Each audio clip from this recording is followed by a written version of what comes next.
إن الحمد لله وحده والصلاة والسلام على من لا نبي بعده أعوذ بالله من الشيطان الرجيم بسم الله الرحمن الرحيم يا أيها الذين آمنوا اتقوا الله حق تقاته ولا تموتن إلا وأنتم مسلمون يا أيها الناس اتقوا ربكم الذي خلقكم من نفس واحدة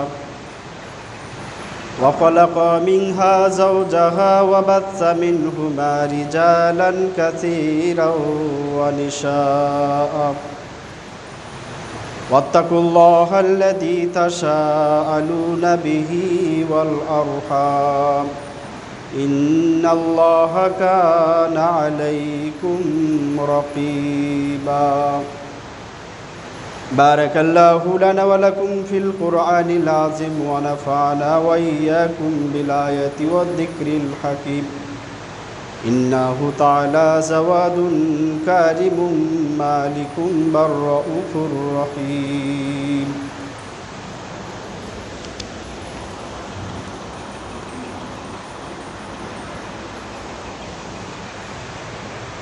نحمده ونصلي على رسوله الكريم أما بعد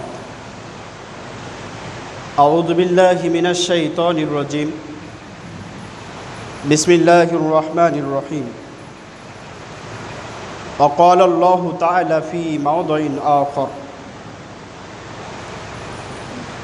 وأقيم الصلاة إن الصلاة تنهى عن الفحشاء والمنكر ولا ذكر الله أكبر والله يعلم ما تصنعون الآية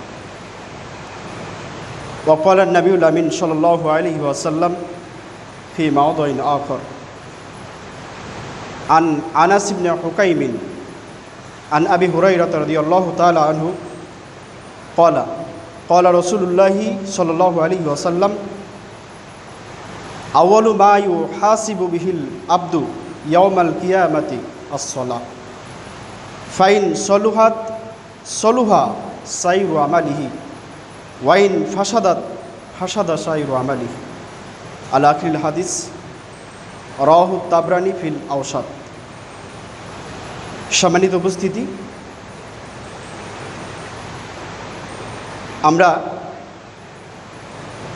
বিগত কয়েকটি সপ্তাহ যাবৎ সালাত পরিত্যাগকারীর বিধান এ বিষয়ে গুরুত্বপূর্ণ একটি আলোচনা শুনছিলাম। এরই ধারাবাহিকতায় আজকে আমরা যে শিরোনামে আলোচনাটি সাজিয়েছি সেটা হচ্ছে এই যে সালাত আদায়েই সফলতা, সালাত আদায়েই বিফলতা। একজন মুসলিম তার জীবনে সালাত আদায়ের মাধ্যমে সে সফলতা অর্জন করতে পারবে,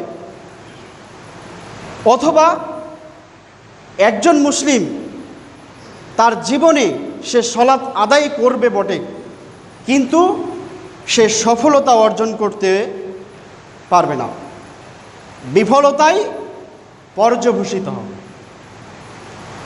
এই শিরোনামে আমরা আজকের আলোচনাটি উপস্থাপন করব। মহান আল্লাহ সুবহানাহু ওয়া তাআলা আমাদেরকে এই বিষয়টি সুন্দর সুষ্ঠুভাবে বলার, শোনার এবং হৃদয়ঙ্গম করার তৌফিক দান করুন। আমরা সকলেই পড়ি আল্লাহুম্মা আমিন। সম্মানিত উপস্থিতি, বর্তমান প্রেক্ষাপটে এক শ্রেণীর মানুষ যারা সালাত আদায় করে না, এক শ্রেণীর মানুষ সালাত আদায় করে কিন্তু সময় মতো না এবং রাসূলুল্লাহ সাল্লাল্লাহু আলাইহি ওয়াসাল্লামের পদ্ধতি অনুযায়ীও নয়, নিজেদের মন মস্তিষ্ক প্রসূত। আর এক শ্রেণীর মানুষ যারা কি করে, রাসূলুল্লাহ সাল্লাল্লাহু আলাইহি ওয়াসাল্লামের নিয়ম অনুযায়ী, পদ্ধতি অনুযায়ী সালাত আদায় করে। আমরা এখানে সকল মানুষকে তিনটি ভাগে ভাগ করি।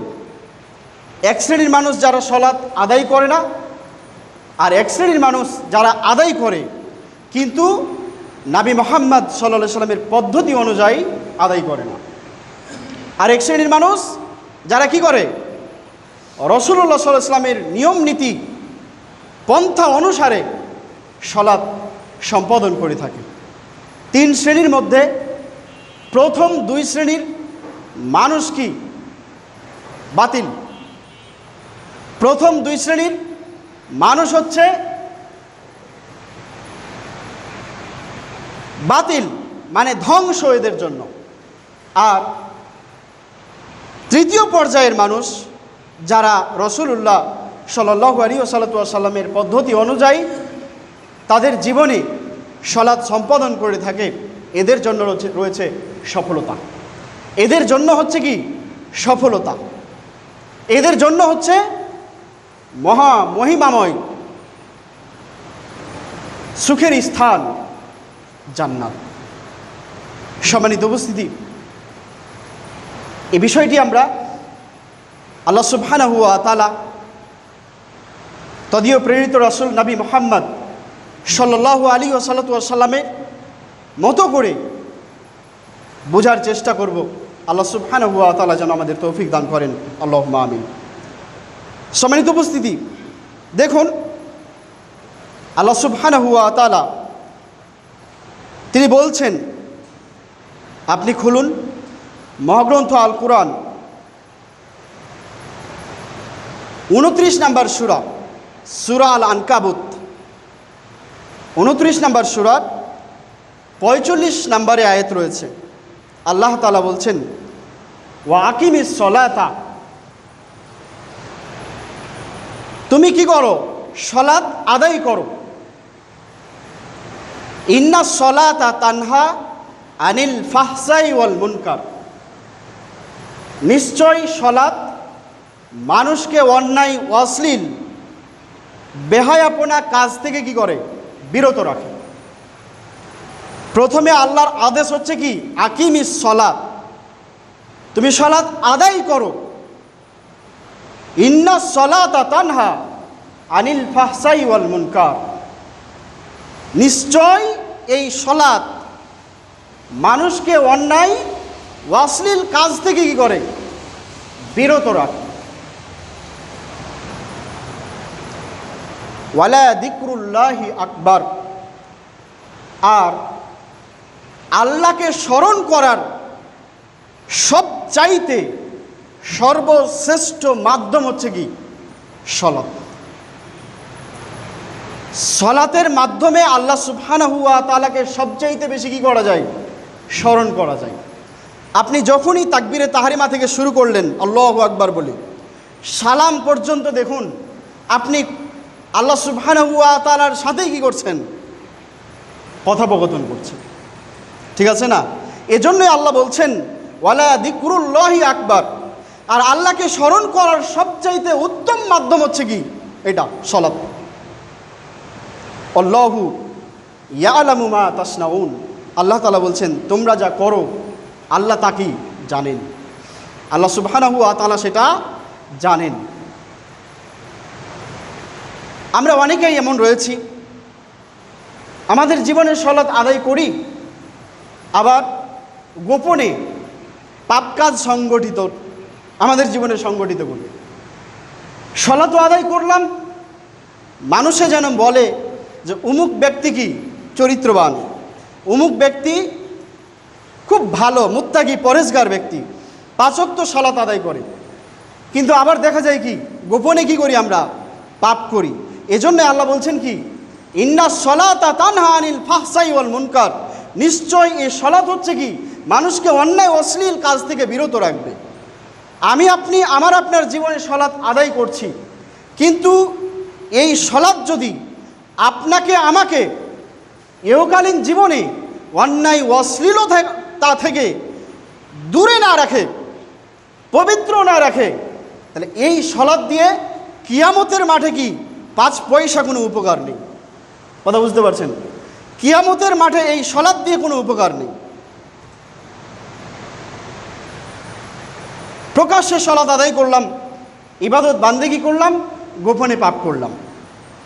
তা আল্লাহ তো বলছেন নিশ্চয়ই সলাৎ মানুষকে অন্যায় অশ্লীল কাজ থেকে বিরত রাখে। তাহলে এই কথাটা কি সত্য নয়? এই কথাটা কি সত্য নয়? যদি আমরা নিজেদেরকে প্রকৃত সলাৎ আদায়কারী মনে করি, তা আল্লাহ যে বলছেন সলাৎ মানুষকে অন্যায় অশ্লীল কাজ থেকে বিরত রাখে, তাহলে এটা কেমন হলো? তার মানে আমার সলাৎ আমাকে কি করছে না? অন্যায় অশ্লীল কাজ থেকে বিরত রাখতে পারছে না। তার মানে আমি প্রকৃতপক্ষে আল্লাহ সুবহানাহু ওয়া তাআলার উদ্দেশ্যে আল্লাহ সুবহানাহু ওয়া তাআলাকে ভয় করে কি করছি না? সলাৎ আদায় করছি না। ঠিক আছে না? যেহেতু আল্লাহ তাআলা বলছেন। সম্মানিত উপস্থিতি, শুধু তাই নয়, সলাৎ এমন গুরুত্বপূর্ণ একটি মাধ্যম, এমন মূল্যায়ন করে একটি ইবাদত, যা আপনার পাপসমূহ কি করবে? মুছে দিবে, ঢেকে দিবে। দেখুন আল্লাহ সুবহানাহু ওয়া তাআলা এই সম্পর্কে বলছেন মগ্রন্থ আল কোরআনের মধ্যে অন্যতম একটি সূরা, সূরাতুল হুদ, 11 নম্বর সূরার 114 নম্বর আয়াত। বাড়ি গিয়ে খুলে দেখবেন 11 নম্বর সূরার 114 নম্বর আয়াত। আল্লাহ তাআলা বলছেন আকিমিস সলাতা তারফান নাহারে যুলফান মিনাল লাইল। তুমি নামাজ কি করো? প্রতিষ্ঠিত করো। তুমি সলাৎ প্রতিষ্ঠা করো। কে বলছেন?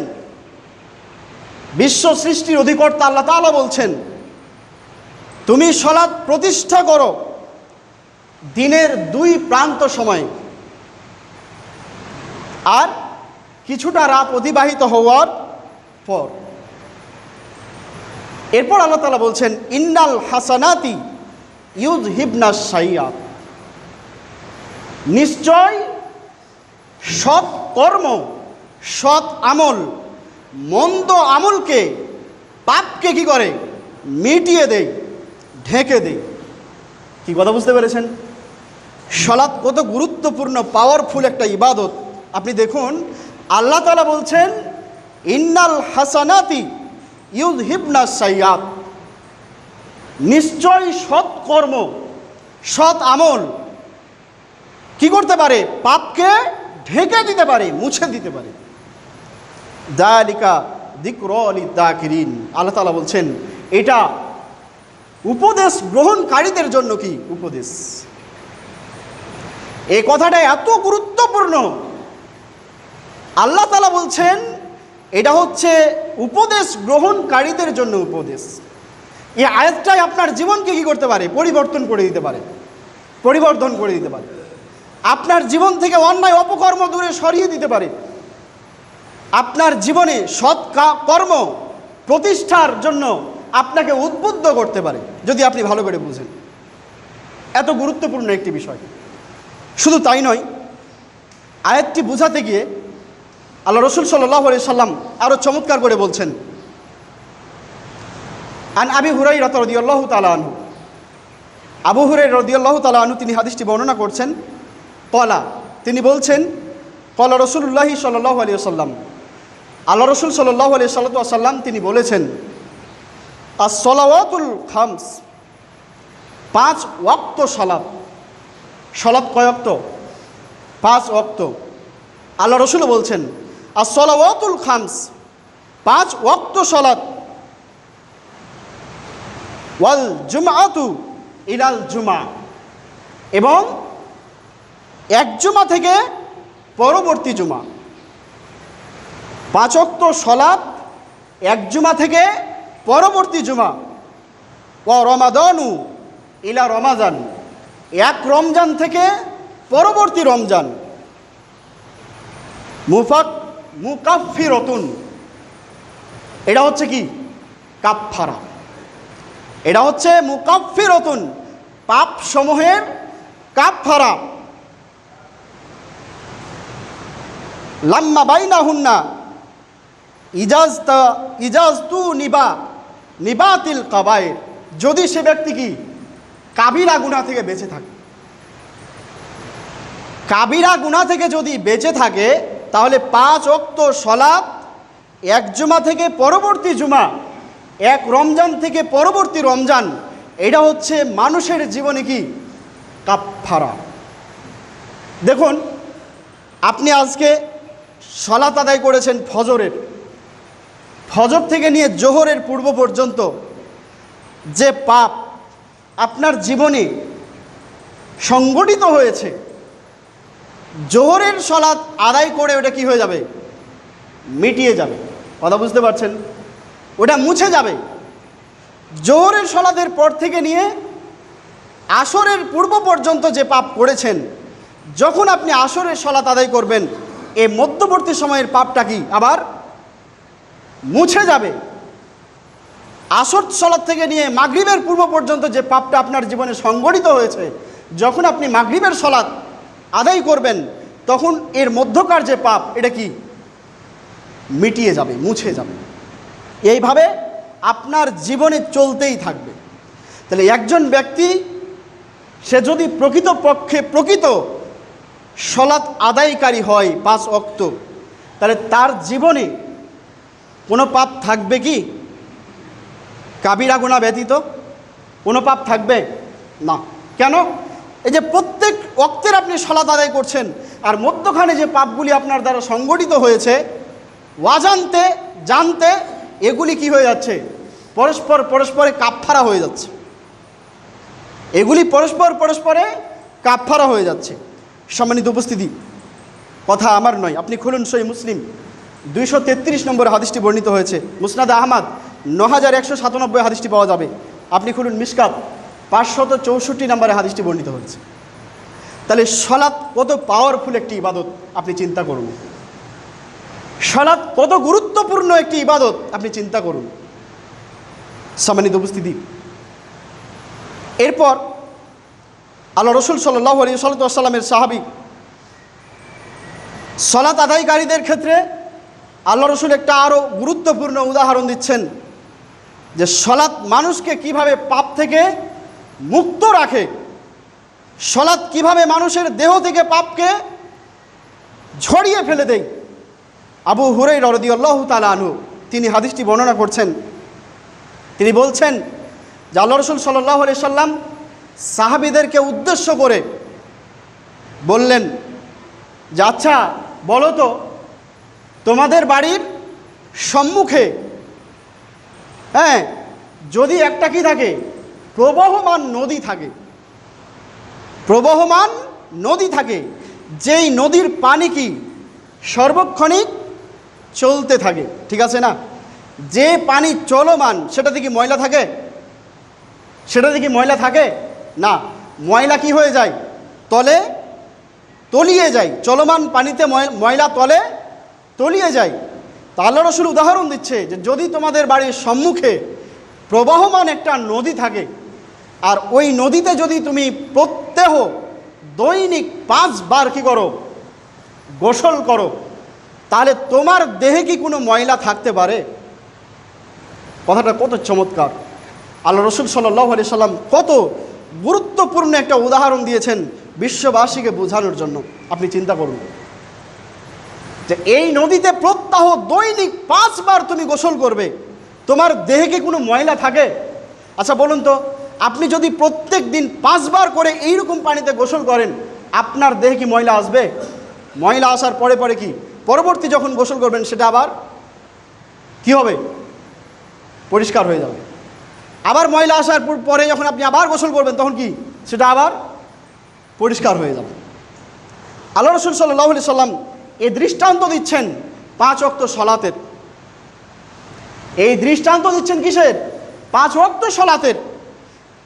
অনুরূপী যদি কোনো ব্যক্তি 5 ওয়াক্ত সালাত প্রত্যহ দৈনিক 5 বার আদায় করে, ঠিক আছে, ওই গোসলকারী ব্যক্তির দেহে যেমন ময়লা স্থান পায় না, গোসলকারী ব্যক্তির দেহে যেমন ময়লা স্থান পায় না, এইরকম প্রত্যহ 5 ওয়াক্ত সালাত আদায়কারী ব্যক্তির দেহে কি পাপ স্থান পাবে না। পাপ কি হবে? কি হবে? বিফলে যাবে, পাপ বিনষ্ট হবে, পাপ ধুয়ে মুছে পরিষ্কার পরিচ্ছন্ন হয়ে যাবে। কি কথা বুঝতে পেরেছেন? কত সুন্দর একটা দৃষ্টান্ত দিচ্ছেন। সম্মানিত উপস্থিতি, আপনি খুলুন, হাদিসটি সহিহ বুখারীর 528-এ পাওয়া যাবে এবং মিশকাতের 565 নম্বরে হাদিসটি বর্ণিত হয়েছে। তাহলে সলাৎ কত গুরুত্বপূর্ণ একটি ইবাদত। আপনাকে আমি বারবার বলি যে সলাতের চাইতে দামি, মূল্যায়নকর আর কোনো ইবাদত আকাশের নিচে জমিনের উপরে নেই, আকাশের নিচে জমিনের উপরে নেই। কিন্তু দুর্ভাগ্য আমাদের দুর্ভাগ্য, আমরা সলাত আদায় করি না। যদি করি তো রসুলের পদ্ধতি অনুযায়ী করি না। রাসূলুল্লাহ সাল্লাল্লাহু আলাইহি ওয়াসাল্লাম যেইভাবে সলাত আদায় করেছেন, রুকুকালীন সলাতে যেভাবে কিয়াম করেছেন, দণ্ডায়মান থেকেছেন দীর্ঘ সময়, রুকুকালীন যেভাবে রুকু করেছেন, রুকু অবস্থায় যে সকল তাসবিহ তিনি পাঠ করেছেন, 10 থেকে 12টি তাসবিহ, 12টি দোয়া, রুকু থেকে উঠে যে দোয়া তিনি পড়েছেন, সেজদারত অবস্থায় যে 12 থেকে 14টি দোয়া তিনি পড়েছেন, সেজদা থেকে উঠে 2 সেজদার বৈঠকে যে তিনি 6 থেকে 7টি বিষয়ে প্রার্থনা করেছেন, শেষ বৈঠকে বসে যে রাসূলুল্লাহ সাল্লাল্লাহু আলাইহি সাল্লাম একাধিক দোয়া পড়ে গেছেন, দোয়ায়ে মাসুরা। এইভাবে তো আমরা সালাত পড়ি না, যার কারণে আমরা আসলে এই দৃষ্টান্তগুলি আজকে বুঝতে পারি না। যদি এভাবে সালাত আদায় করতাম তাহলে কেবল আমরা বুঝতে পারতাম যে আসলে সালাত কত একটা গুরুত্বপূর্ণ ইবাদত এবং এর থেকে একজন মুসলিম তার জীবনে কিভাবে পাপ থেকে নিষ্কুলুস থাকে, পরিষ্কার পরিচ্ছন্ন থাকে, এটা বুঝতে পারতাম।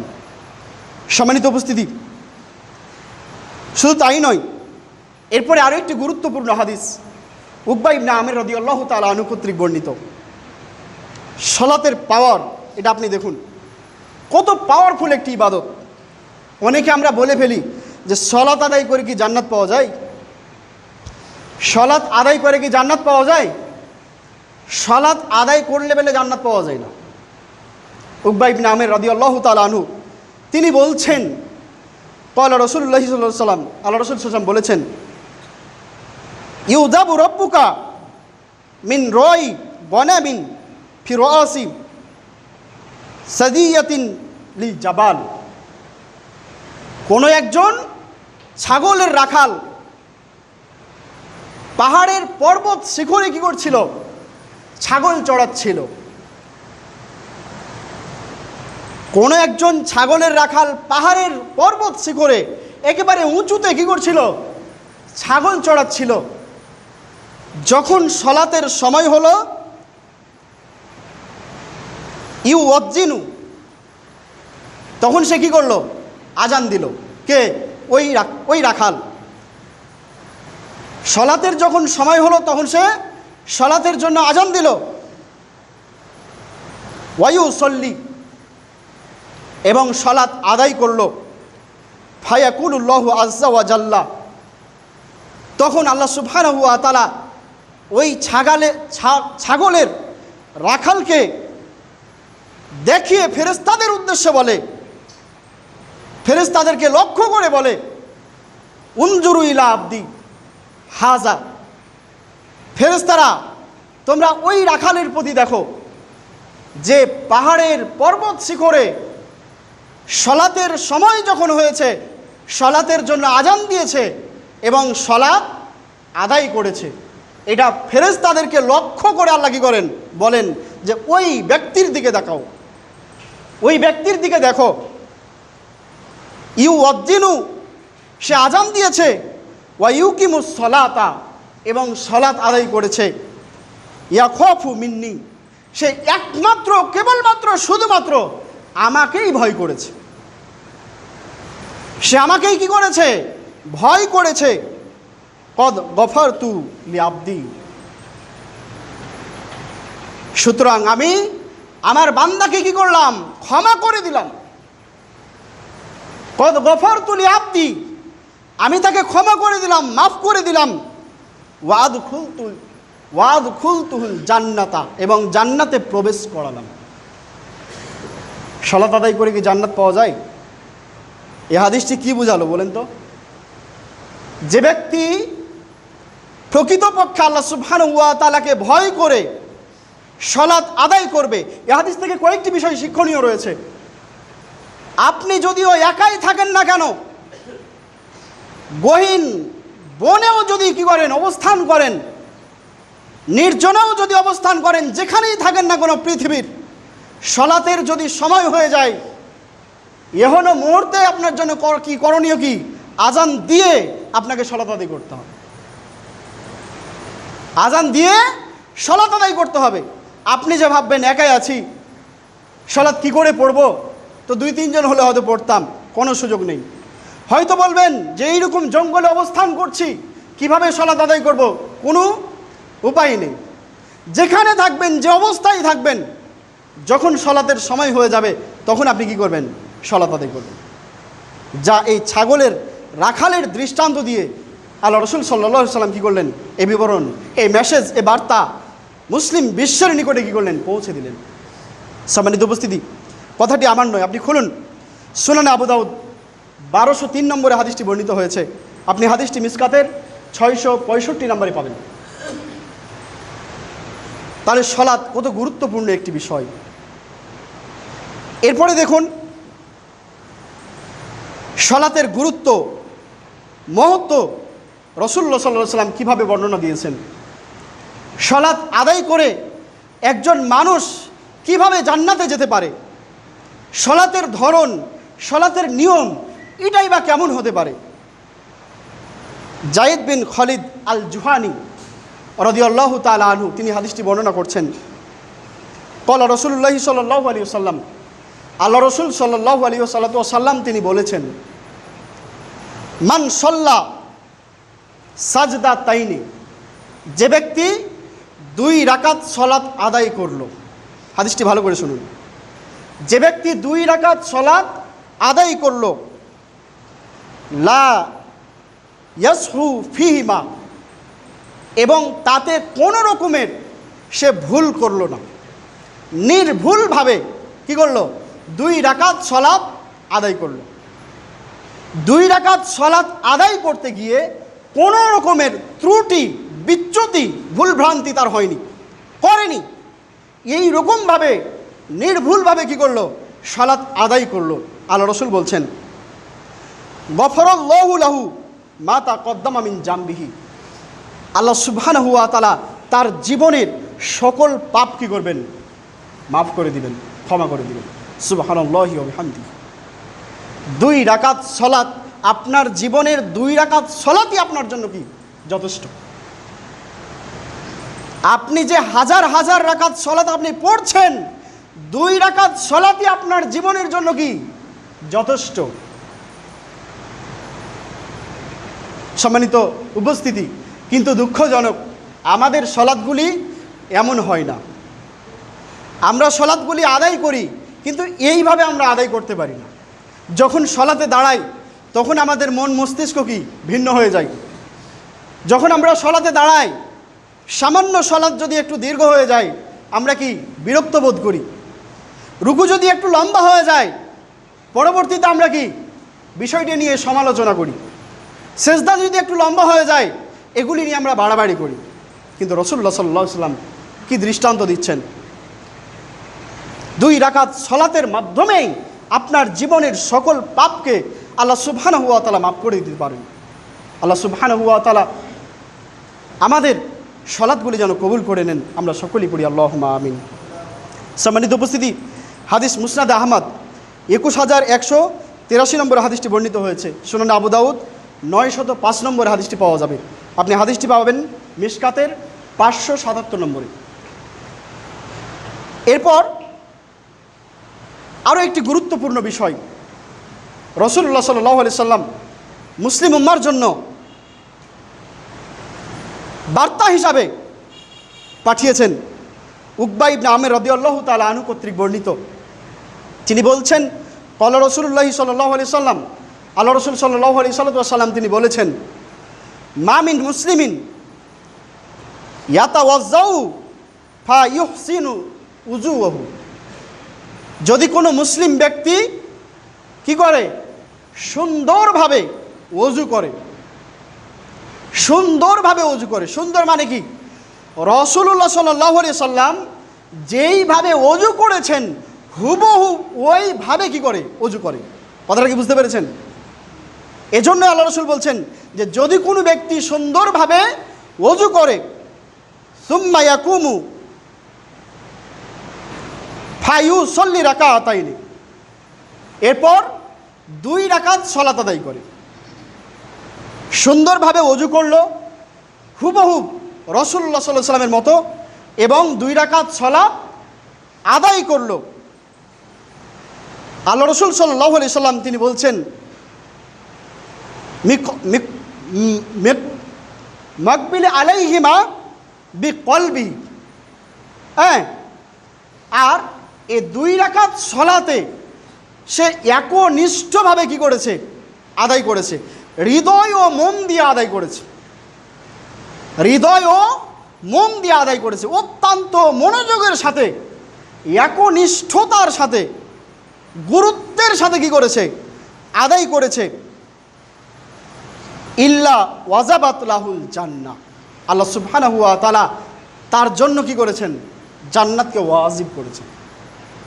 তার জন্য জান্নাত কি, ওয়াজিব। সম্মানিত উপস্থিতি, তাহলে বিষয়টি আমাদেরকে বুঝতে হবে, এই সকল হাদিসগুলি থেকে আমরা কি পেলাম, আমরা কি শিখলাম। তাহলে আজকে যে মুহূর্তে আমরা সালাত আদায় করছি, আমাদের সালাতগুলি কি এইরকম হচ্ছে? আমরা কি এইভাবে সালাত আদায় করছি? না, আমাদের সালাতগুলি এমন হচ্ছে না। আমরা জাস্ট সালাত আদায় করছি কোনো রকমে, যেন দিন পার হয়, যেন বয়স আপ হয়ে যায়, মানুষে যেন বলে কি লোকটা নামাজি, সালাত আদায়কারী, এই উদ্দেশ্য। কিন্তু আসলে এইভাবে সালাত পড়ে কি মুক্তি পাওয়া যাবে? এইভাবে সালাত পড়ে কি মুক্তি লাভ পাওয়া যাবে? পরকালীন জীবনে আল্লাহ সুবহানাহু ওয়া তাআলা কি মুক্তি দিবেন? না, কখনো না। সম্মানিত উপস্থিতি, হাদিসটি সহিহ মুসলিমের 234 নম্বরে পাওয়া যাবে, মিশকাতের 288 নম্বরে হাদিসটি বর্ণিত হয়েছে। এরপর দেখুন, একজন বেদুইন সাহাবী আল্লাহ রসুলের নিকটে আসলেন। আসার পর বলছেন, আল্লাহ রসুল সাল্লাল্লাহু আলাইহি ওয়াসাল্লাম, আপনি আমাকে এমন কর্মের কথা বলুন যে কর্মটা করলে আমি সাফল্য লাভ করতে পারি, সফলতা অর্জন করতে পারি। আল্লাহ রসুল সাল্লাল্লাহু আলাইহি ওয়াসাল্লাম তাকে বললেন, ইলাম, তুমি জেনে নাও, ইন্নাকা লা তাসজুদু লিল্লাহি সিজদাতান, তুমি একমাত্র আল্লাহ সুবহানাহু ওয়া তাআলার উদ্দেশ্যেই কি করবে, সেজদা করবে, সালাত আদায় করবে। যে সেজদা, যে সালাতটা আমি আদায় করবো, এটা যেন কি হয়, একমাত্র আল্লাহ সুবহানাহু ওয়া তাআলার উদ্দেশ্যেই হয়, অন্য কারো উদ্দেশ্যে না হয়। এরপর তিনি বলছেন, ইল্লা রাফাকাল্লাহু বিহা দারাজাতান, যদি তোমার সেজদা, তোমার সালাত একমাত্র, কেবলমাত্র, শুধুমাত্র আল্লাহর উদ্দেশ্যেই হয়ে থাকে, ইল্লা রাফাকাল্লাহু বিহা দারাজাতান, তাহলে আল্লাহ তোমার মর্যাদাকে কি করবেন, বাড়িয়ে দিবেন, তোমার মর্যাদাকে উন্নীত করবেন।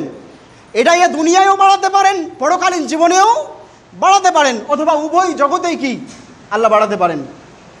এটা আল্লাহ সুবহানাহু ওয়া তাআলার ব্যাপার। কিন্তু আল্লাহ রসুল বলছেন কি, তার জন্য মর্যাদাকে বৃদ্ধি করে দেওয়া হবে। এরপর রাসূলুল্লাহ সাল্লাল্লাহু আলাইহি ওয়াসাল্লাম বলছেন, ওয়াহাত্তা বিহা আনকা খতায়া, এবং তার যে পাপসমূহ রয়েছে, এই পাপগুলি কী করা হবে, ক্ষমা করে দেওয়া হবে। আজকে বর্তমান উপমহাদেশে, বিশেষ করে আমাদের ভারত, বাংলাদেশ, পাকিস্তানে যে মাজারের প্রাদুর্ভাব, আজকে লক্ষ লক্ষ কোটি কোটি মানুষ কি করছে, মাজারের সেজদা করছে। লক্ষ লক্ষ কোটি কোটি মানুষ মাজারের সেজদা দিচ্ছে। এই সকল সেজদাগুলা কি আল্লাহর উদ্দেশ্য হচ্ছে? এগুলা কি? এগুলা হচ্ছে শিরক। মাজারে যে সেজদাগুলা দেওয়া হচ্ছে, এগুলো হচ্ছে কি শিরক। অথচ মানুষ কি করছে, সেজদা করছে। আল্লাহ সুবহানাহু ওয়া তাআলা রাসূল তিনি কি বললেন? ইন্নাকা লা তাসজুদু লিল্লাহি সিজদাতান, তুমি কেবলমাত্র আল্লাহ সুবহানাহু ওয়া তাআলার উদ্দেশ্যে সিজদা করবে, অন্য কারো উদ্দেশ্যে নয়। অথচ আজকে লাখ লাখ মানুষ, হাজার হাজার মানুষ মাজারে কি করছে? নির্দ্বিধায় সিজদা করছে। তাদের সংখ্যায় কি ফেসবুক, ইউটিউব, বিভিন্ন চ্যানেলগুলোতে কি বেশি? এমনিতেও তারা কি বেশি? আজকে সেই আকীদার মসজিদগুলো তারা কি করছে? ভেঙে দিচ্ছে। মাজারের বিপক্ষে কোনো কথা বলা যাচ্ছে না। যদি আপনি কিছু বলতে চান, আপনি যদি সেগুলিকে ভাঙতে চান, আপনার হাতে কি হ্যান্ডকাপ, আপনাকে কি করা হবে? গ্রেফতার করা হবে। এগুলি স্পষ্ট এখান থেকে বোঝা যায় এগুলি পরিচালনা করছে কে? ইহুদি এবং খ্রিস্টানের বাচ্চারা। আর মুসলিম সেখানে গিয়ে কি করছে? সেজদায় অবনত হয়ে আল্লাহ সুবহানাহু ওয়া তাআলার পরিবর্তে এই কবরে সেজদা করছে। ইহুদি খ্রিস্টান তারা জানে যে মুসলিমদেরকে ধ্বংস করলে কোন স্থানে হাত দিতে হবে। তারা এটা মুসলমানদের চাইতে ভালো করে বুঝে। এজন্য এই কবর, এই মাজারগুলি কি করা হয়েছে? সিস্টেম করে দেওয়া হয়েছে, জাতিকে এইভাবে বুঝিয়ে দেওয়া হয়েছে। ইহুদি খ্রিস্টানদের নিকট থেকে নিয়ে তারা পরিচালনা করে বলবান হয়ে, শক্তিবান হয়ে এই দেশগুলি কি করছে? পরিচালনা করছে। আর সেখানে লক্ষ লক্ষ কোটি কোটি মানুষ সিজদা করছে। আল্লাহ সুবহানাহু ওয়া তাআলা এই সকল মাজারগুলিকে তুমি নস্যাৎ করে দাও, ধ্বংস করে দাও। আমরা এই দেশের মুসলিম যেন কেবলমাত্র শুধুমাত্র একমাত্র আল্লাহর উদ্দেশ্যেই কি করতে পারি? সেজদা দিতে পারি। আল্লাহ তৌফিক দান করুন, বলি আল্লাহুম্মা আমিন। সম্মানিত উপস্থিতি, মুআয ইবনে জাবাল রাদিয়াল্লাহু তাআলা আনহু আল্লাহ রাসূল সাল্লাল্লাহু আলাইহি সাল্লাম তিনি বলছেন, লা তুশরিক বিল্লাহি শাইআন, মুআয তুমি কখনো কোনো বিষয়ে আল্লাহর সাথে শরিক করবে না। ওয়াইন কুতিলতা ওয়া হুররিকতা, যদি তোমাকে কি করা হয়? জবেহ করা হয়, যদি তোমাকে টুকরো টুকরো করে দেওয়া হয় এবং আগুনে, প্রজ্বলিত আগুনে যদি পুড়িয়েও মারা হয়, তুমি শিরক স্থাপন করবে না। মুআযকে কত কড়া নির্দেশ রাসূলুল্লাহ সাল্লাল্লাহু আলাইহি ওয়াসাল্লাম দিয়েছেন। আর আজকে আমরা কি করছি? নির্দ্বিধায় সেখানে গিয়ে সেজদা করছি, নির্দ্বিধায় সেখানে গিয়ে সেজদা করছি। আপনাকে যদি বলা হয় কোনো মাজারে, কোনো স্থানে সেজদার জন্য, কোনো কিছু দান করার জন্য, আপনি সেখানে সরাসরি কি করুন? নাকচ করুন। আপনাকে যদি বন্দি করা হয়, আপনাকে যদি ফাঁসিও দেওয়া হয়, আপনি হাসি মুখে সেটা গ্রহণ করে নেন। পরকালীন জীবনে আপনার কি আসবে? সফলতা আসবে। পরকালীন জীবনে আপনি সফল হতে পারবেন। সম্মানিত উপস্থিতি, হাদিসটি মুসনাদ আহমদের 22,425 নম্বরে হাদিসটি বর্ণিত হয়েছে। এরপরে দেখুন, আবু উমামা রাদিয়াল্লাহু তাআলা আনহু কর্তৃক বর্ণিত,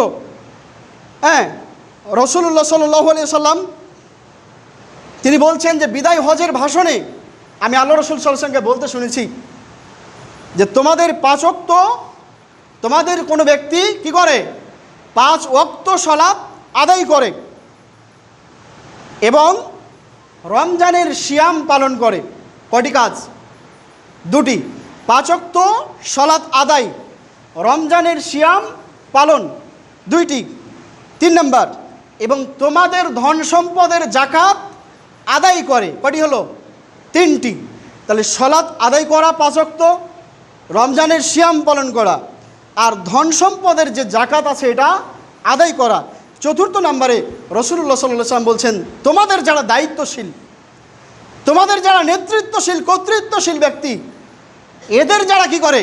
অনুসরণ করে, আনুগত্য করে, আল্লাহ সুবহানাহু ওয়া তাআলা তাদেরকে কি করবেন? জান্নাতে প্রবেশ করাবেন। কয়টি কাজ? এই 4-5টি কাজ যদি কোনো ব্যক্তি তার জীবনে আমল করে, আল্লাহ সুবহানাহু ওয়া তাআলা তাকে কি করবেন? জান্নাতে প্রবেশ করাবেন। মনে রাখবেন, কর্তৃত্বশীল, নেতৃত্বশীল ব্যক্তির অনুসরণ ততক্ষণ পর্যন্ত চলে যতক্ষণ তার আদেশ কোরআন সুন্নাহ মোতাবেক হয়ে থাকে। যতক্ষণ আপনাকে সে কোরআন সুন্নাহ মোতাবেক নির্দেশনা দিবে, আপনি ততক্ষণ তার অনুসরণ করবেন, তাকে মেনে চলবেন। যখন কোরআন সুন্নাহর বাইরে আপনাকে কোনো কাজের নির্দেশ দেবে, তখন সেটা আপনি কি করবেন? ছুঁড়ে মারবেন, সেটা আর পালন করার কোনো প্রয়োজন নেই। কেন? আল্লাহর আনুগত্যে সৃষ্টির কোনো আনুগত্য চলে না। আল্লাহ রাসূল সাল্লাল্লাহু আলাইহি ওয়াসাল্লাম হাদিসটা এইভাবে বলছেন, লা তাআতা লি মাখলুকিন ফি মাসিয়াতিল খালিক। স্রষ্টার আনুগত্যে সৃষ্টির কোনো কি চলে না, আনুগত্য চলে না। তাহলে এই যে সালাত আদায়ের নির্দেশনা আল্লাহ রাসূল সাল্লাল্লাহু আলাইহি ওয়াসাল্লাম শত শত হাদিসে পেশ করলেন। শুধু তাই নয়, আমি গত জুমায় একটি হাদিস বলেছিলাম, আল্লাহ রাসূল সাল্লাল্লাহু আলাইহি ওয়াসাল্লাম তিনি বলছিলেন, মুরু আওলাদাকুম বিস-সালাহ ওয়া হুম আবনাউ সাবে সিনিনা। তোমরা তোমাদের সন্ততিদেরকে কি করো? সালাতের নির্দেশ দাও যখন তার বয়স 7 বছর। ওয়াজরিবুহুম আলাইহা ওয়া হুম আবনাউ আশরে সিনিনা। আর তাদেরকে প্রহার করো যখন তার বয়স 10 বছর। আমি এটা বিশ্লেষণ করেছিলাম। কিন্তু আজকে জুমার সালাত আমরা আদায় করতে এসেছি। আমরা যে সালাতে আসলাম, আমার ছেলে সন্তান তারা কি এসেছে? আমরা যে এসেছি সালাত আদায়ে, আমাদের যে ছেলে সন্তান তারা কি এসেছে? 10 বছরের পরবর্তী থেকে 10 বছরের উপরে যে সকল সন্তান সন্ততি যাদেরকে আপনি সালাতের নির্দেশনা না দিয়ে এখানে সালাত আদায়ের জন্য এসেছেন, আপনি হচ্ছেন আগাছা। এটা আল্লাহর ভাষা। এ ভাষাটা হচ্ছে কার? আল্লাহ সুবহানাহু ওয়া তাআলা। আজকে সালাতে আসলেন, আপনার ছেলেটার বয়স হচ্ছে 10 বছর, 11 বছর, 15 বছর, 25 বছর, 20 বছর, 50 বছর। আপনি তাকে সালাতে নিয়ে আসতে পারেননি, আপনি তাকে সালাতের আদেশ দেননি, নির্দেশনা দেননি। আল্লাহ সুবহানাহু ওয়া তাআলা আপনাকে কি বলছেন? আগাছা বলছেন। আল্লাহ সুবহানাহু ওয়া তাআলা আপনাকে অপদার্থ বলছেন। জমিতে আগাছা থাকলে আমরা কি করি? রাখি না উপড়ে ফেলি? যেই জমিতে ধান বা বিভিন্ন ফসল আমরা বপন করি, সেখানে যে আগাছা বের হয়, এই আগাছাগুলি আমরা কি করি? চাষ করি না উপড়ে ফেলি? জমি থেকে উপড়ে ফেলি। তা আল্লাহ কি বলছেন? এইরকম অভিভাবক, এইরকম দায়িত্বশীল কর্তৃত্বশীলদের বলছেন কি? এরা হচ্ছে আগাছা, এরা হচ্ছে অপদার্থ। দেখুন এদের পরিস্থিতি পরিণতিরা কেমন হবে, ওটা পাবেন সূরা মারিয়াম 59 নম্বর আয়াত, যেখানে এইরকম অভিভাবকদের আল্লাহ কি বলেছেন? অপদার্থ বলেছেন, আগাছা বলেছেন। আপনি বাড়ি গিয়ে খুলে দেখবেন। আল্লাহ তাআলা বলছেন কি? ফাখলাফা মিন বাদিহিম খলফুন। অতঃপর তাদের পরে আসলো কি? অপদার্থরা, আগাছারা। আজাউস সালাত, যারা সালাতকে কি করলো? বিনষ্ট করলো, বাতিল করলো। ওয়াত্তাবাউস শাহওয়াত, প্রবৃত্তির চাহিদা পূর্ণ করলো, প্রবৃত্তির অনুসরণ করলো। ফাসাউফা ইয়ালকাউনা গাইয়া। অচিরেই, খুব দ্রুত, তাড়াতাড়ি আল্লাহ তাদেরকে কি করবেন? গাইয়া নামক জাহান্নামে নিক্ষেপ করবেন। গাইয়া বলতে অত্যাধিক গভীর পূর্ণ জাহান্নামের কথা বলা হয়েছে। গাইয়া এটা তাফসির ইবনে কাসির সহ অন্যান্য শব্দ দেখে নেবেন তাফসিরটা। গাইয়া শব্দটা কি অর্থে ব্যবহার করা হয়েছে? যেটা পুরোটাই কি? ইন্ধন আগুনে পরিপূর্ণ, অত্যাধিক গভীর। এইরকম জাহান্নামে এইরকম অভিভাবক দায়িত্বশীলদেরকে আল্লাহ কি করবেন? নিক্ষেপ করবেন। সম্মানিত উপস্থিতি, শুধু তাই নয়, আজকে এই ছেলে সন্তান সন্ততি তাদেরকে আমি সালাতের আদেশ দিতে পারলাম না, সালাতের জন্য মসজিদে নিয়ে আসতে পারলাম না, অথচ এই জীবনে তার জন্য সব কিছু আমি কি করছি? বিলিয়ে দিচ্ছি। তার প্রয়োজনে যা কিছু লাগে আমি সব কিছু তার প্রয়োজন পূরণ করছি। বাজার থেকে আমি যখন আসছি, নিজের জীবনে, নিজের দেহে, নিজের আত্মাকে কোনো কিছু না খাইয়ে আমি তার জন্য কি করছি? কোনো খাদ্যদ্রব্য বা ভালো পোশাক কোনো কিছু নিয়ে আসছি। আজকে যাকে এত ভালোবাসা দিলেন, যাকে প্রতিনিয়ত চুমু দিচ্ছেন, আদর স্নেহ করছেন, কিয়ামতের মাঠে এই আপনার সাথে কি ব্যবহার করবে জানেন? আপনি খুলুন সূরা হামিম সাজদা, 41 নম্বর সূরার 29তম আয়াত। আল্লাহ তাআলা বলছেন, রব্বানা আরিনাল্লাযাইনি আদাল্লানা মিনাল জিন্নি ওয়াল ইনস। সেই দিন এই সকল ব্যক্তিরা যারা অযোগ্যতার ভিত্তিতে কি করেছে? দায়িত্ব পালন করেছে, অভিভাবকত্ব ছিল, অভিভাবকত্বর দায়িত্ব পালন করেছে। সালাত আদায়ের জন্য সন্তান সন্ততিকে নির্দেশ দেয়নি।